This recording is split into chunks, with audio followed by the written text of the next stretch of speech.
वाल्मीकि जी के आश्रम में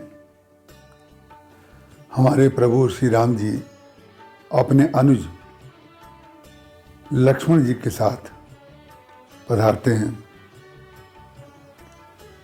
जो ही वाल्मीकि जी ने भगवान श्री राम को देखा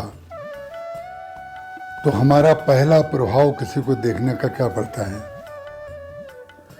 मुनि बर अतिथि प्राण प्रिय लागे।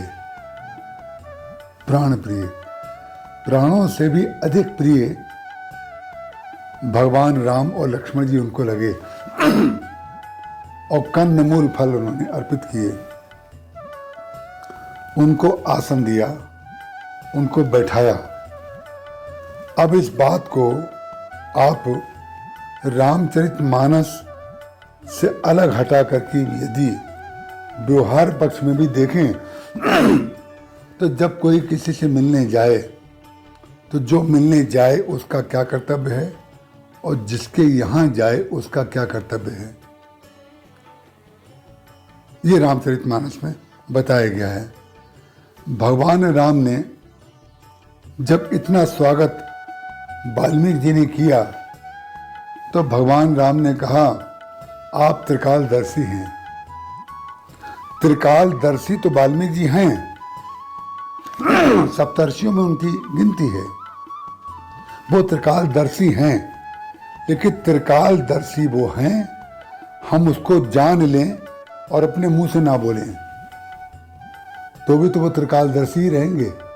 लेकिन नहीं, जो हमारे हृदय में अच्छी भावना है उसको बोलना जरूर चाहिए और जो हमारे हृदय में दुर्भावना है उसको कभी नहीं बोलना चाहिए। यही है सद और असत का विवेक। वाल्मीकि जी महाराज की भगवान ने स्तुति की, तुम त्रिकाल दर्शी मुनिनाथा, और आपके हाथ में सारे विश्व का जो चित्र है, ज्ञान, अज्ञान, भक्ति, शरणागति, वैराग्य, कर्म, सारे तत्व आपके हृदय में ऐसे जानते हैं आप जैसे किसी के हाथ पर आंवले का फल छोटा सा रख दिया जाए और वो पूरे आंवले को एक बार में देख लेगा।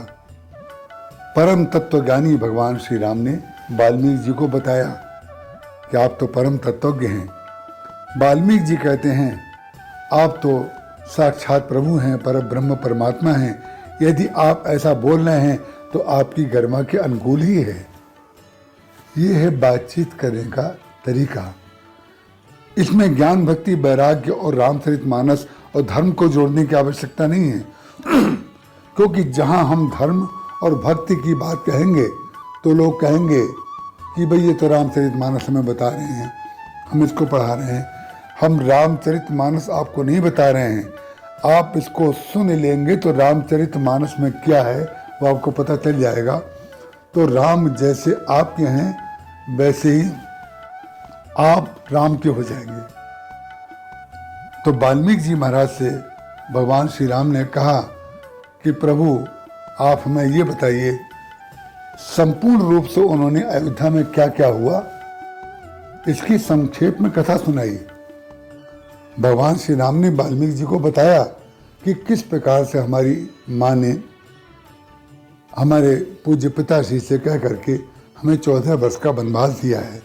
हम वन में रहेंगे, लेकिन वन में हम ऐसे स्थान पर रहना चाहते हैं जहाँ हमारे रहने से वन में भी किसी को कष्ट ना हो। कितने ऊंची कोटि की बात है कि हमारे रहने से किसी ऋषि को, किसी मुनि को कोई कष्ट ना हो। कृपा करके आप हमें वो रहने के स्थान बताइए। मुस्कुरा करके वाल्मीकि जी महाराज कहते हैं, महाराज जी आप हमसे पूछ रहे हैं, हम आपसे एक बात पूछना चाहते हैं। प्रभु ने हाथ जोड़ लिए। लक्ष्मण जी महाराज मुस्कुरा रहे हैं, वो कह रहे हैं एक बात बताइए, आप हमसे पूछ रहे हैं कि हम कहाँ रहें, हम आपसे पूछना चाहते हैं, आप हमें पहले ये बता दीजिए कि आप कहाँ पर नहीं हैं। शुद्ध वेद का तत्व बता दिया कि नहीं। अग जग में सब रहित विरागी, प्रेम ते प्रभु प्रकटई जिम आगी। वो तो ईश्वर तो हरि व्यापक सर्वत्र समाना का सिद्धांत वाल्मीकि जी महाराज बोल रहे हैं। कोई भक्त, कोई ऋषि मुनि ऐसा नहीं है रामचरितमानस में, यहाँ तक कि भगवान के साथ में रहने वाला जो परिकर है वो भी कोई ऐसा भक्त नहीं है जो भगवान की व्यापकता को ना जानता हो। उन्होंने कहा कि आप बताइए कि आप कहाँ पर नहीं हैं, हम आपको वहीं पहुँचा दें। तो भगवान तो सब जगह हैं। इसका तात्पर्य वाल्मीकि जी का ये था कि आप हमसे पूछ रहे हैं, आपने हमारे ऊपर कृपा की है।